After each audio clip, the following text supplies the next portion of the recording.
दोस्तों आगे वीडियो में आप देखेंगे तेज प्रताप यादव ने किस तरह गोदी मीडिया के गोदी एंकर की शानदार धुलाई करते हुए उसकी सिट्टी बिट्टी गुम की है। गोदी एंकर बार बार तेज प्रताप यादव से परिवार के खिलाफ कुछ निकलवाने की कोशिश कर रहा था। वो अपने सवाल तेजस्वी यादव और लालू प्रसाद यादव को लेकर ही पूछ रहा था, लेकिन तेजू भैया भी कोई छोटे खिलाड़ी नहीं है। तेजू भैया ने गोदी एंकर के हर सवाल पर सिक्स मारते हुए उसकी सारी कलाकारी एक बार में ही निकाल दी। दोस्तों वीडियो बेहद शानदार है, इसलिए अंत तक देखिएगा, क्योंकि वीडियो के अंत में तेजू भैया ने आरएसएस और नीतीश कुमार को लेकर कुछ ऐसा कहा है जिसे सुनकर आप अपनी हंसी रोक नहीं पाएंगे। चलिए आपको आगे का पूरा इंटरव्यू दिखाते हैं। आपकी मुस्कुराहट हमेशा बरकरार रहती है कोई भी परिस्थिति हो। तो सवाल यही है कि हाल फिलहाल में जो कुछ घटनाक्रम हुआ उसके बाद चुनाव से पहले तेज प्रताप यादव की क्या भूमिका है? अभी मजा आएगा ना भिड़ो। चुनाव से पहले हमारी भूमिका हमारी महान जनता तय करेगी कि हमारी भूमिका क्या होगी। लाखों करोड़ों जनता रोज आ रही है मिलने के लिए हमारे आवास पर, रोज जनता दरबार लग रहा है, आप देख रहे होंगे। तो जनता तय करती है नेता का क्या भूमिका होना चाहिए। तो जनता के हाथ में है सब चीज। जनता बनाती है, जनता बिगाड़ती है, इसलिए जनता हमारी सर्वप्रिय है। तो जनता तय करेगी हमारी भूमिका क्या होगी। तो जनता के बीच आप जाएंगे कैसे? अगर मैं आपका जाएंगे कैसे? हम जनता के बीच में रहते हैं, जाएंगे कैसे? कोई हमको बेड़ी थोड़े लगा लिया है, बांध के थोड़े हमको कोई रखा है। हम जनता के बीच में जा रहे हैं, जनता हमारे पास आ रही है, हम जनता के पास जा रहे हैं। मेरे मन में सवाल आया, लालू यादव के ज्येष्ठ पुत्र तेज प्रताप का वो कौन षड्यंत्रकारी दुश्मन हो सकता है जो उनको पार्टी से बाहर निकलवा सकता है? दुश्मन पग पग पे है, ये अंदाजा आप नहीं लगा सकते हैं दुश्मन की आपके घर में है कि आप बाहर में है।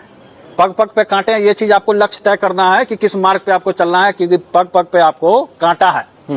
वो कांटा आप नहीं समझ रहे हैं। अभी आप चलिएगा, दूर देख चलिएगा, आप कोई दुश्मन अटैक कर देगा, कुछ भी कर, तो आपको पहले संयमित रहना है। तो दुश्मन तो हर एक जगह लगा हुआ है, चाहे वो घर में है या घर से बाहर है या कहीं भी हो।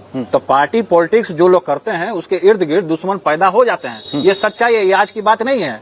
पहले भी जो रहे हैं उन लोग के भी दुश्मन लोग रहे हैं राजनीति में। तो ऐसी बात नहीं है, दुश्मन हर एक जगह है, पग पग पे। इन दुश्मनों से हमारी जो महान जनता है, हमारे यूथ नौजवान है, वो मुंह तोड़ जवाब देने का काम करेगी कि हमारे नेता को किस तरीके से लोग दबाने का काम कर रहा है। तेजू भैया के पार्टी से बाहर होने पर किसको फायदा होगा, क्या फायदा होगा? अरे मेरे बाहर होने से अगर किसी के घर का दाल रोटी चल रहा है तो हमको कोई दिक्कत नहीं है। किसी का पेट पल रहा है तो हमको कोई दिक्कत नहीं है। हमारे बाहर होने से चले उसका पेट। हम किसी के पेट पे लात मारने जा रहे हैं, किसी का अनाज छीनने जा रहे हैं, किसी का थलिया भरा हुआ छीन के हम अपने खा रहे हैं बैठ के। हम जमीन से जुड़े हुए रहते हैं, इसलिए सब हमको टारगेट करता है। वो सब भूल गया है, वो सब जानता है कि असली लालू यादव यही है, जमीन से नीचे वाला धरातल को उठाने का ही काम करता है। अच्छा, आप में लालू का अक्स दिखता है इसलिए लोग आपसे खौफ खाते हैं। उनके पुत्र रहेंगे तो किसका अक्स दिखेगा? मोदी जी का। लालू जी का ना दिखेगा। तो सोचिए, लालू के अक्स को लालू की पार्टी से निकाल दिया, वो भी लालू जी के आदेश पर। ट्वीट लालू जी ने किया। अब ये सब कहानी बोला जाए तो कहानी तो बहुत सारा चीज हो निकल के आ जाएगा सामने। अगर इस कहानी में अगर हम लोग फंस के रह जाएंगे, कौन किसको निकाला, कौन किसको बनाया, कौन किसको कहाँ रहा, तो इसी कहानी में फंस के आएगा कि आगे फिर दुश्मन मजा मार के निकल जाएगा। तो इन चीजों से बचिए, जनता के बीच में जाइए। चुनाव आने वाला है, उस पर फोकस करना चाहिए। कौन पार्टी में बना, कौन पार्टी में नहीं बना, उन चीजों पर मैं नहीं जाना चाहता हूँ। मैं अपने जनता के बीच में जाऊंगा, मैं जनता के बीच में रहूंगा। जनता चुनेगी हमको। एक वीडियो कॉल थी, लालू जी को आप चुनना होगा, शुभकामनाएं दे रहे थे। चुनना होगा तो जनता हमको चुनेगी, नहीं चुनना होगा जनता नहीं चुनेगी। एक वीडियो आपका देखा था, इसमें लालू जी को आप बर्थडे विश कर रहे थे पार्टी से बाहर निकाले जाने के बाद। जब ये आदेश आया तो लालू जी से आपने बात की, अपना पक्ष रखने की कोशिश की? देखिए, सबसे पहले पिता आशीर्वाद देते हैं तो हम लोग उसको स्वीकार करते हैं, और पिता का जो आशीर्वाद होता है वो सर्वोपरि है सबसे। माता पिता बार बार पृथ्वी पे अवतार नहीं लेते हैं। एक बार पृथ्वी पे माता पिता को मैं भगवान मानता हूँ, वो सब लोग जानते हैं, सर्वोपरि हैं हमारे लिए, आदरणीय हैं, पूजनीय हैं, आज भी हैं। तो उन्होंने जो भी चीज किया हमारे साथ, या कौन लोग करवाए ये सब सारी चीजें, साजिशें रची गई, तो उन चीजों पे मैं नहीं जाना चाहता हूँ कि कौन हमको पार्टी से बाहर किया, कौन क्या किया।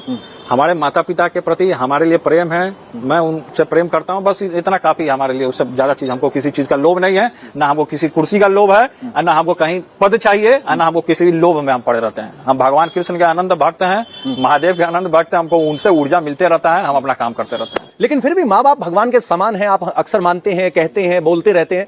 संवाद तो हुआ होगा, बात तो हुई होगी। बातचीत जनरल है, वो तो बातचीत कोई भी अपने माँ बाप से करेगा। कहानी क्या गलती होगी पिताजी, आपने माँ घर बाप से परिवार बातचीत पार्टी करते सबसे रहते बेदखल हैं। कर दिया, हर एक तरीके से बातचीत होता रहता है, ऐसा कुछ नहीं है। लेकिन इस विषय में बात नहीं हुई। नहीं, इस विषय पे क्या बात करना है।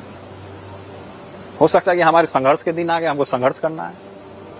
हमारे संघर्ष के दिन है, हमको खुद अपने स्टैंड लेना है, खुद काम करना है, तो अच्छी बात है। तो आप हमेशा कहते हैं कि छोटे भाई को, तेजस्वी को मुख्यमंत्री बनाना मेरा लक्ष्य है, तो क्या हम इस बात से हम पीछे भाग रहे हैं?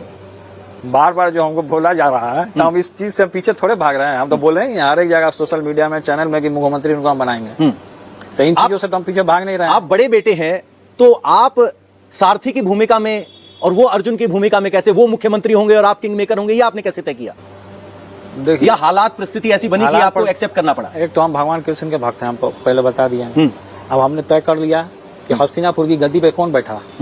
अब बताइए हस्तिनापुर की गद्दी पे कौन बैठा? हस्तिनापुर के गद्दी पे पांचों पांडवों में बैठे। उसके बाद क्या हुआ नहीं हुआ हम नहीं जानते, लेकिन पहला लक्ष्य भगवान श्री कृष्ण ने तय किया कि पांचों पांडवों के साथ अन्याय हो रहा है, तब मेरे को वहां पे जाना है। तब भगवान ने तय किया सारा चीज, स्थितियां बनी, भगवान का अपमान भी हुआ, हस्तिनापुर गए, दुर्योधन ने सुई की नोक के बराबर भी भगवान को भूमि नहीं दिया, तो ये सारी चीजें हुआ, महाभारत हुआ। आपके साथ भी अन्याय हो रहा है? अब जो अन्याय करेगा भगवान देख रहा है, महान जनता देख रही है। न्याय हुआ है, मानते हैं आप अन्याय हुआ है? जो भी अन्याय करे, मैं उन चीजों पे नहीं जाना चाहता हूँ, कौन अन्याय कर रहा नहीं अन्याय कर रहा है। हम अपने काम पे फोकस किए हैं, वो अपना काम करना है बस। तेजस्वी को पुत्र हुआ, पुत्र रत्न की प्राप्ति हुई, आपने शुभकामनाएं दी, मुलाकात हुई, बात हुई तेजस्वी से, बच्चे से आप मिलने गए? नहीं, मिलने हम नहीं गए, लेकिन मिल लेंगे, अपने घर का मामला है, मिल लेंगे कभी भी। तो क्या दूरियां इतनी हैं कि आप जा नहीं पाए, बुलाया नहीं गया? नहीं, हम मिल लेंगे ना, हम मिल लेंगे। मिल लेंगे। जब पार्टी से निकाला गया तो आपने तेजस्वी से बात की थी?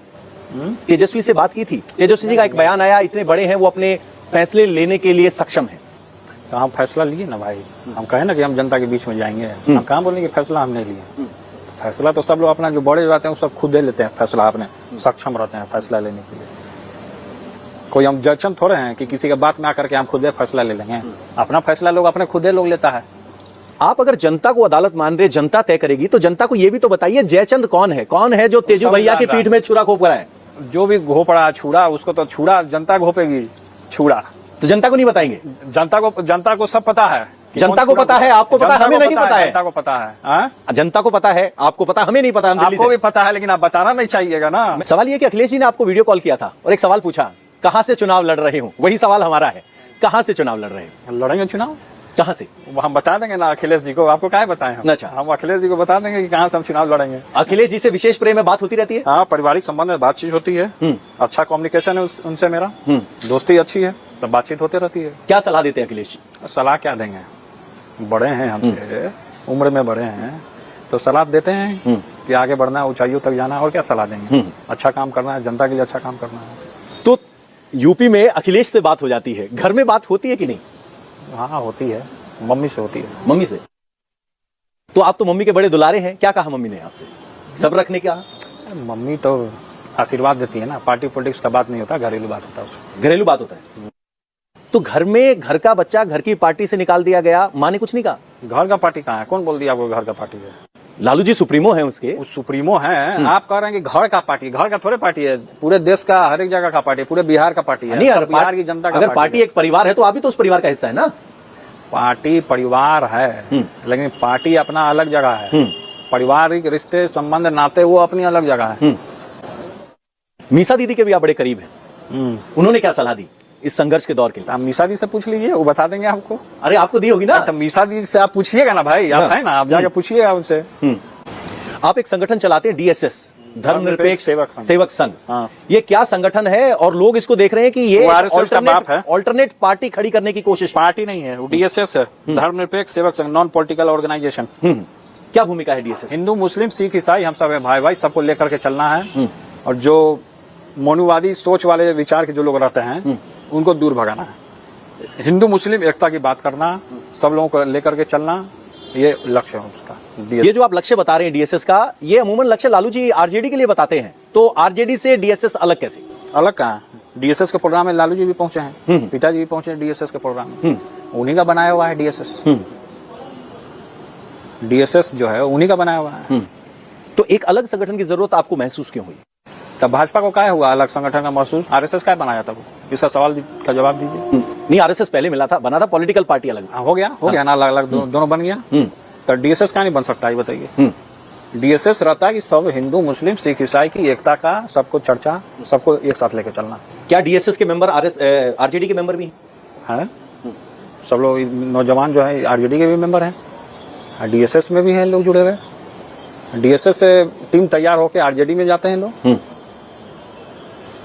तो जब कोई इस तरह के संगठन से जुड़ता है, खासकर तेजू भैया से जुड़ता है, तो बहुत सारी उम्मीदों के साथ जुड़ता है कि हमें भी राजनीति में मौका मिलेगा। क्या उनको मौका मिलेगा? कैसे दिलवाएंगे तेजू भैया उनको मौका? मौका बहुत लोगों को मिला है, लोग चुनाव भी लड़े, लोग जीते भी हैं। अब की बार के चुनाव की क्या स्थिति नजर आ रही है आपको? नीतीश बाबू के काम को आप कैसे देखते हैं? काम को क्या देखना है उनके काम, लोग बिहार की जनता देख ही रही है क्या काम कर रहे हैं नीतीश जी। आपका आकलन क्या है, कितना मुश्किल चुनाव है आरजेडी या इंडिया ब्लॉक के लिए? देखिए, इंडिया महागठबंधन पूरे तरीके से इस बार तैयार है, गोलबंद हो चुकी है। अब बिहार की तमाम जनता जो है अभी एक ही चेहरा देख रही है, तेजस्वी को मुख्यमंत्री बनाना है। क्योंकि जिस तरीके से जब हम लोग गठबंधन में थे और उस गठबंधन में हम लोगों ने जिस तरीके से रोजगार की जो हम लोगों ने देने का काम किया था, जब सरकार में थे गठबंधन में, रोजगार जब हम लोग देने का काम किया और उसमें एज अ मंत्री हम खुद अपने हाथ से नियुक्ति पत्र लोगों को देने का काम किए। उसमें गांधी मैदान में ऐलान हुआ और सभी लोग जुटे वहाँ, और सभी नौजवानों को अलग अलग इलाकों से नौजवान आए और सब लोग को रोजगार मिला। बिहार के बाहर से भी लोग आए थे रोजगार लेने, उनको भी रोजगार मिला।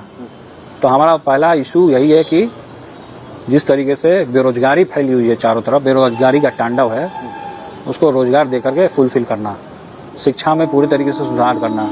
क्राइम जो इतना बढ़ा हुआ है बिहार में हद से ज्यादा, अभी क्राइम हुआ, तेजस्वी जी के घर के बाहर फायरिंग हो गया, गोली चली, गोली की खोखा वहां मिला गोली का, लेकिन अभी तक कोई कार्रवाई नहीं हुआ, कोई अपराध नहीं पड़ा। ये वीआईपी एरिया में गोली चल रहा है, सरकार कहाँ सोई हुई है?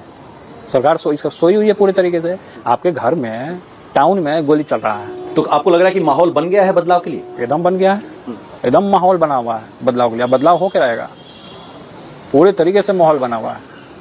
आपकी भूमिका क्या होगी? आप तो राजनीतिक पिक्चर से जब बाहर नजर आते हैं, तो आप राजनीतिक पिक्चर में एंट्री कैसे करेंगे? जनता से जो संवाद कर रहे हैं, ये जो ब्रिज बना रहे हैं, इसका फॉर्मल स्ट्रक्चर क्या होगा? ब्रिज आज से थोड़े बना रहे हैं हम, बचपन से जब से पैदा हुआ तब से हम ब्रिज बना रहे हैं।